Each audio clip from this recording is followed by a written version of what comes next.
Well,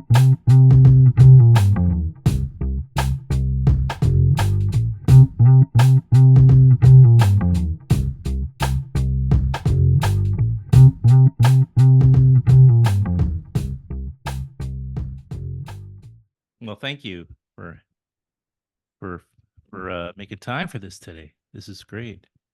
Yeah, thank you for having me. Oh, my pleasure. Um, have you been keeping busy? Yeah, kind of. They put you on a lot of I know do you actually have to go on a sort of a book tour around the parts of the country at all, or? I haven't really been doing like a formal tour, just sort of like different Mhm. stops as they come up. Um, Got it. Right, yeah. right. I guess nowadays there's just so many easier ways to do some of that, but And are you introducing Elaine May? We may as well just, I guess, I should say we're starting because I know Oh, I don't always say that, so I apologize. yeah, It's no, it's that's fine. I at some point doing this for so many years, I realized a while ago, Carrie, that if I kind of don't make it a harsh start, like a hard start, then people are kind of just fall into a conversation a little bit more comfortably. But then the other flip side of that is they don't know that they're actually engaged in the official part of the thing yet. So it has its setbacks, They'll say at some point, have we started? I'm sorry. Anyway, welcome to Filmwax Radio. Carrie Courogen. The book is called Miss May Does Not Exist. I really love the title. The Life and Work of Elaine May, Hollywood's Hidden Genius. And as you talk to people, my first question, I guess, is you're talking to meeting a lot of new people through the promoting of your new book, and are you finding that you were introducing Elaine May to a lot of people because she was such a hidden genius? Um, it's a little bit half and half. A little bit like I knew her from, I recognize that name from Nichols and May, or Hmm. oh, isn't she the one who did Ishtar? And then like I didn't know how much she did, or it's people who are really like they know a lot about her, and then it's more like, oh, I thought I knew a lot and I still didn't know how much she's done. I don't think anyone aside from maybe like friends of mine Hmm. who I've spoken to, like I don't know of anyone who's come into it like completely cold. Okay. All right. I mean, for me, I remember being a very little kid and my parents took me to see The Heartbreak Kid. Like, I don't know what they were thinking, but back then, I guess it's something you did in the 70s, where you just bring your kid in. It's like, there were probably parts I really thought were funny even then, but it's like, what are you doing? Why am I here watching this? And, I just keep watching it over the years and just still wondering why they took me to it, but I'm glad they did because I got to see it when it came out. Oh wow. That's yeah. Not a kids movie, but like I mean I get it. I get No, your kid to like introducing them to culture, starting them young. yeah, that was one thing they did plenty of growing up in New York. I mean, I grew up in Queens myself, but my parents were like members of the public theater and they would go to a lot of cinema, so I was at a lot of stuff that I really at the time probably thought I don't want to be here for this, but in retrospect, of course, very grateful. So and at some point or other, personally, I just, fell in love with her. And it's funny the timing of all this of the release of your book because I live right now in the Hudson Valley up north of the city. And I, some months back, I started a film kind of club with some friends. It just kind of became that because it started with a couple of friends and then it became now it's like 8 or 9 people. And I do a little introduction to it just because, I have a lot of film knowledge or whatever. And funny enough, I had just started Elaine May. I thought, because I'm kind of going by filmmakers. So the only reason I showed Heartbreak Kid for the first one was because every time a friend comes over, I show them a new leaf. So I just thought I need a little bit of time before I watch that again. I've been seeing it so much, and every time I see it, I fall more in love with that movie. I don't know Yeah, what no, your that makes sense. Got to switch it up a little bit. what was your introduction to Elaine May? It was a little bit twofold. I got really into comedy as an early teenager and sort of decided I need to know everything about this and went back and I remember calling it like I'm studying the classics. Extremely cool. And I borrowed a CD of Nichols and May Examine Doctors from the local library and I liked it. I mean, I kind of understood its place in, like, the lineage of comedy, but again, I was, like, On an 12 or intellectual level. yeah, I was like, "Okay, I get what they're doing." There were certain bits that I really liked, and then, I mean, again, a lot went over my head. Sure. Um, but I was like, "Oh, I like this, and I like them," and I sort of just put it back on the shelf. Knew Mike's work really well, like loved film all through like my whole life. And I knew Mike's work. I knew his movies, loved them. And I don't know why I never really had the curiosity to ask myself what happened to Elaine after Nichols and May. And, I know that he did all of this stuff, but what did she do? And I kind of forgot about her, which wasn't hard to do at the time. It was like the early 2000s. Ishtar hadn't really been reclaimed. She hadn't been making any other movies. She hadn't been really acting in anything. The films she did make were mostly out of print. Um, and yeah, and I never heard her name in any like film class I took or anything like that. And it wasn't until 2017 or 2018, around the time of the news coming out about the Waverly Gallery and then all of this coverage of it and this overnight like comeback to for lack of a better word, where people were saying, oh well, she's really good in this, but you also need to know about her films and she's done so much great work, that I dove right back in. I was like, oh, that's her. Oh my God, I know her. I know her. And then almost immediately was like, "Oh, I love every single thing that she has done. This is crazy. How where has this been all my life?" That sort of reaction to it. Yeah, she just sort of creates everything she touches is special, it seems like. It's a good word to put to it. It has an energy, you know, in it or behind it that makes it special. It's not always perfect, doesn't always succeed on a commercial level, obviously, but it is special. It is unique. Um, and it comes out more or less like, at least in terms of tone. Maybe a New Leaf didn't because it was taken from her, right? Bob Evans and the guys at Right. Paramount kind of took it from her, but it, you know, but even that is still like incredibly funny and totally watchable. And she is the funniest thing in it. I mean, her performance is flawless in that movie. It's Oh, just it's so good.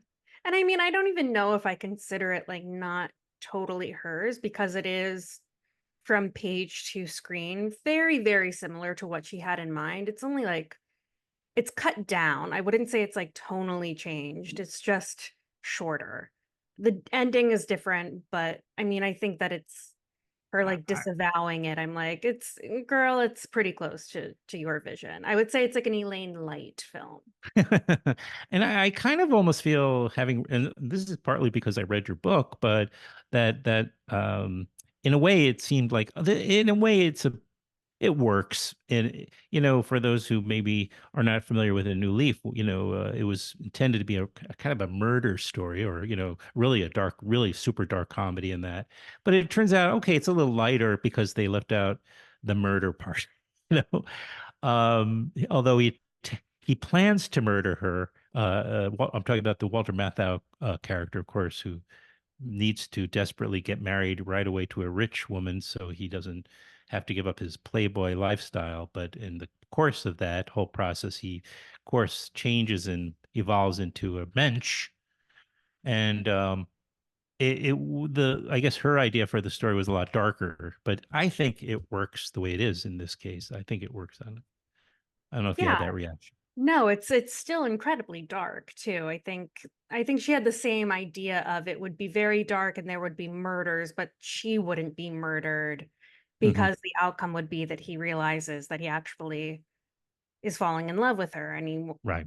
like that was always part of the story, and I think it was just that like Hmm. the extra murders of side characters wasn't really needed to No, it get to doesn't. that It's yeah, it same conclusion. complicates it. Yeah, I just like his evolution of becoming somebody who can finally love somebody, and her in particular, of course, and just that whole watching it maybe 4 or 5 times now, I see it such a much more, I don't know, nuanced performance from Mathau, you know, going through that. His sitting with her when she decides to, I'm getting into the weeds here and I apologize because it's not what I intended. But as I talk to you, of course, I'm getting carried away. And I think of that moment where she names this plant after him and not herself. And he realizes how selfless and loving that is. And it almost instantly transforms him. That you could see him giving up all of his plans. He's going to become a college professor. And anyway, um, it's such a sensational movie. These are the kinds of things though that are in this book, and your style is so unique. And I, from the beginning of the book, Carrie, I was just like, oh, she's kind of writing in a particular style, and that is kind of I think makes a lot of sense for a story about Elaine May. I don't know. Did you try to? Is this just naturally? I haven't read your articles that you've written. This is your first book, right? It's my first book, yeah. Amazing. Yeah. Congratulations. But there's you seem to have a particular type of style. I didn't know if that was how intentional it was, or it's just you. It's just I think I would say it's like 75%. That's just kind what's of the how I formula here, Carrie? write.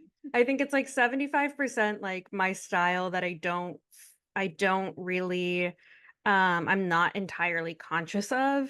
And then That's good. 25% was just this knowledge of, I hate dry biographies. I hate dry paint by numbers nonfiction books where it's like, and then this happened and this happened and this happened. My favorites are always ones that make me feel like it's just crackling with energy and it matches the sort of mood and vibe of the subject. Right. Well, there's a much better way of And I putting it than yeah I said. and I You, just yeah. I was like, I don't want to write a boring biography. I don't want to write, especially for somebody like Elaine May, I don't want to write something that is so dry and stale. Right.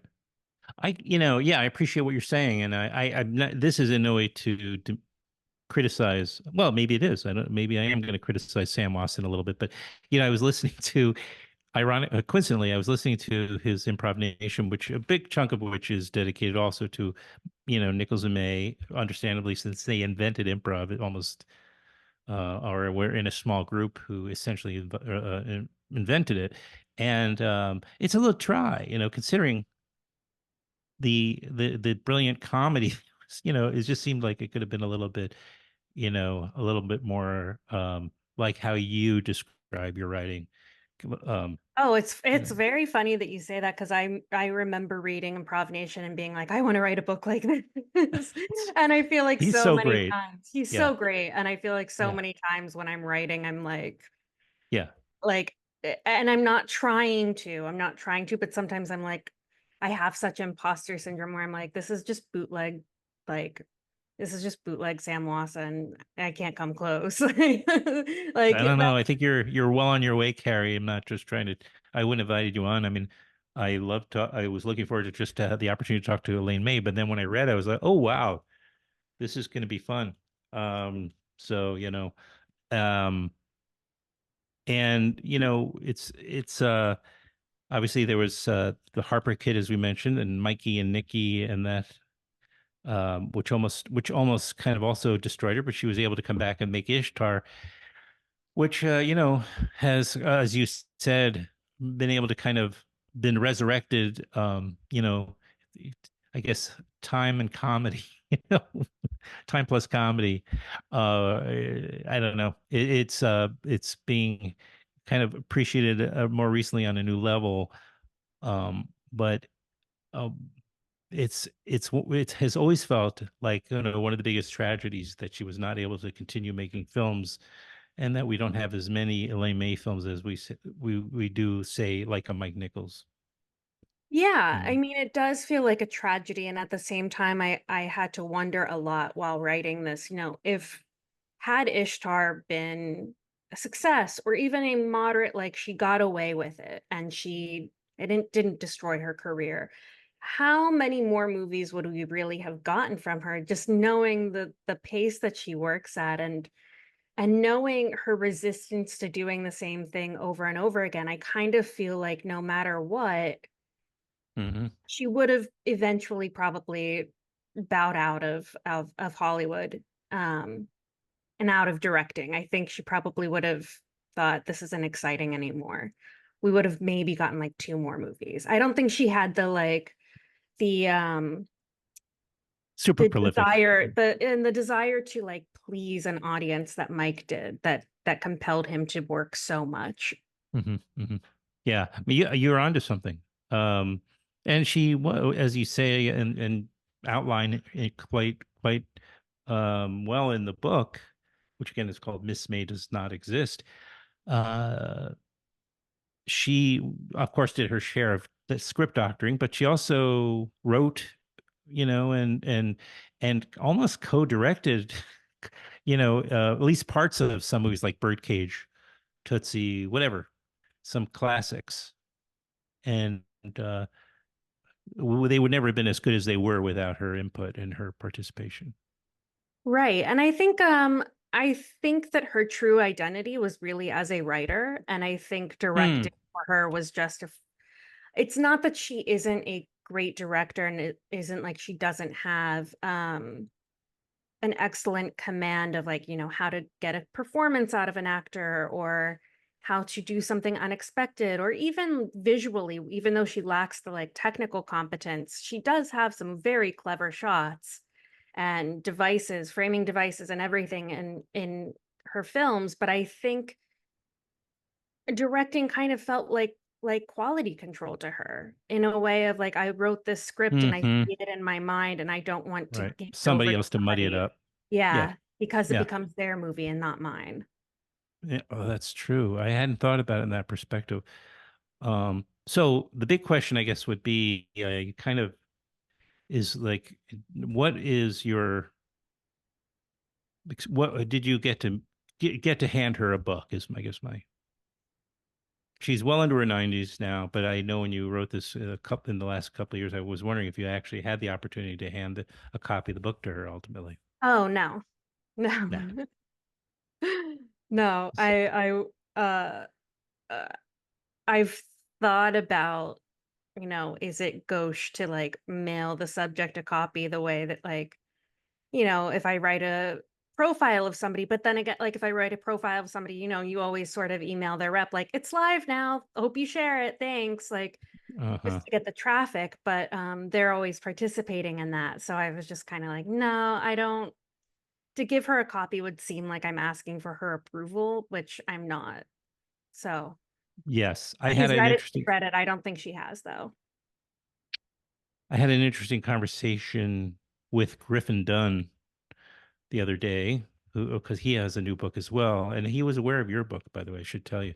And he he was saying, it's really difficult to write a biography. Well, he wrote a memoir in this case, but in referring to biographies rather, he said it's very difficult to write a biography without the input, assuming it's a living subject, because you know um they'll never be happy with it or whatever, and they're never going to feel like comfortable with what they'll want to participate, they'll want to have some sort of involvement in the telling of it and how it's told, all that. And I said, well, on the flip side of that, you can't write a good, I don't think, a really sharp biography either, without it being unauthorized, because then you need to have complete autonomy as the author. You need to write it and feel free to write your story, your version, and not have their approval or not. So it's kind of like a no-win on a certain level. Oh, What do you I think about that totally. conversation? I Sorry. totally agree. I totally agree. I think And I think unauthorized biographies get a really bad rap. There are Yeah, so many that are just, I mean, because there are so many bad apples, I would say, that just they're salacious, they're gossipy, they're not really rooted in deep research or an attempt to tell the truth. They're like an attempt to sell a book. I think though that the best biographies I've ever read are unauthorized, or they have the participation of the subject, but they're still unauthorized. right. Uh, I think a lot about Warren Zaines's biography of Tom Petty, where he had his full involvement, and Petty was like, "I don't want to authorize this book because it's your book. The only thing that I want to do is like if somebody says something like that like takes a shot at my character, I want to have a chance to respond, but I'm not going to tell you what you can and can't put in this book because like that just the fact of authorizing something makes it seem like the You're giving it subject legitimacy. yeah, you're control Their or like you're endorsement. controlling. Yeah, you're Right. controlling the story and it makes you doubt as a reader, or if you are a smart reader, it should make you doubt how much of this is true and how much of this is what this subject wants the audience to know and Right. how How much much are, of is it is the author like appeasing their subject? that too. Yeah. Yeah, yeah. And by the way, the subject could be gone, and there is an estate, still. So, which often, Which is an can be extension of that. and can be even crazier. I mean, Right, I think a right. Because lot then about they're, yeah, Janet Malcolm's incredible book about Sylvia Plath, and like it becomes oh about yeah, biographies in general, where it's just like a biography. But the thing is like authorized or unauthorized, a biography is kind of an impossible genre because, the author is using the subject may or may not be using the author, and there is really no way to know the 100% truth because everyone has their version of a story and everyone has their own sort of narrative, and it's just sort of picking out what might be the closest, but you can't know for certain. Like you just can't.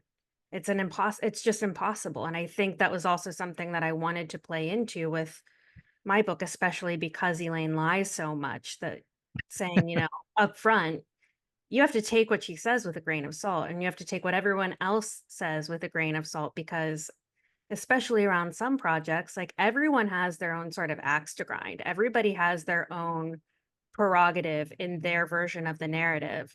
So like here are all these different versions. And in some situations, putting up showing like all of the different versions of the same story and being like, this is what people are saying. And at this point, everyone has committed this version of the story to their memory that it really is impossible to know what exactly happened. But isn't that interesting that you can ask yourself, like, that you can look at something and say, I don't know what happened, but isn't it more interesting to see how other people think it happened and why they think that? it's almost as though you've thought about this issue. I really appreciate your opinion on that. Thank you for sharing that. It's. I mean, this is a conversation which is obviously ongoing, and that there are probably many forums and I'm sure committed just to this particular subject.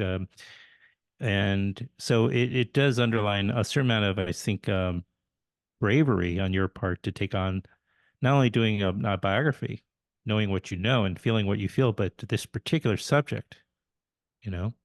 I don't know if I think of it as bravery. That's very kind of you to say. I think it was just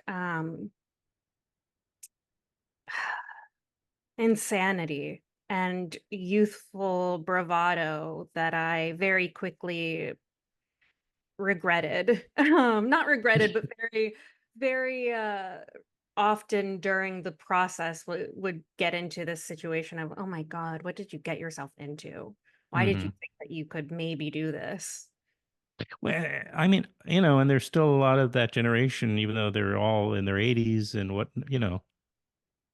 or older, possibly at this point, but they're still around. And, that can be intimidating, knowing that these people might be interested in reading this book. And, you know, I don't know if you've heard back from anybody that's in the Elaine May universe, I but haven't heard back from anybody. I've heard some like secondhand. whispers, some secondhand, like I heard that Warren Beatty read some, well, listen to the audiobook, and eventually just he didn't read much of it. He just skipped around to the parts that were just about him. And he was like, who is this? Where did she get her Wait a minute, information? Warren Beatty's only wanted to know about his The parts his. that had to do with That's it. so uncharacteristic.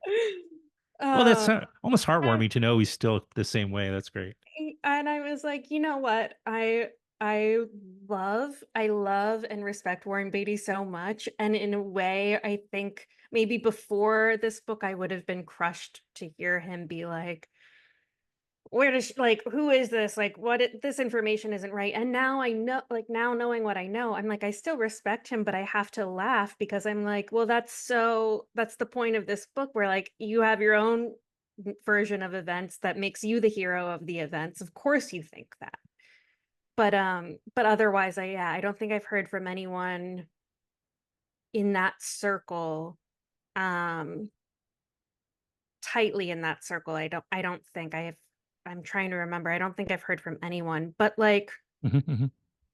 I don't know. I think the intimidation has gone away. I think, Good. yeah, I'm not so preoccupied anymore with what are they gonna think?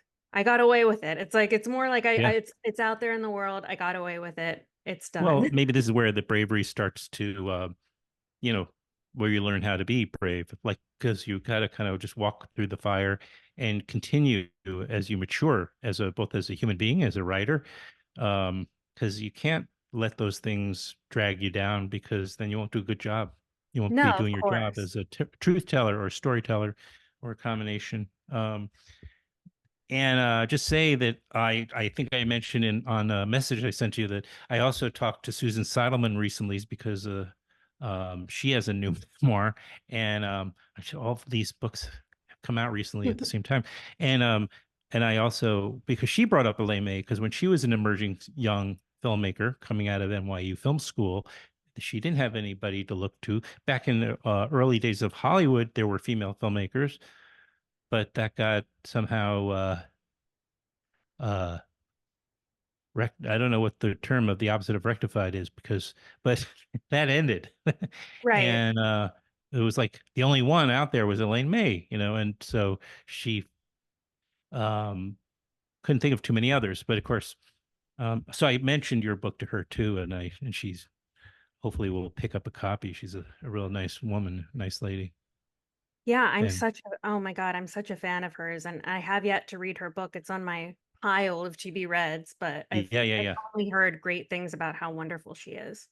We should send her a copy. I'm sure I can figure out how to get you that information. You should send her a copy.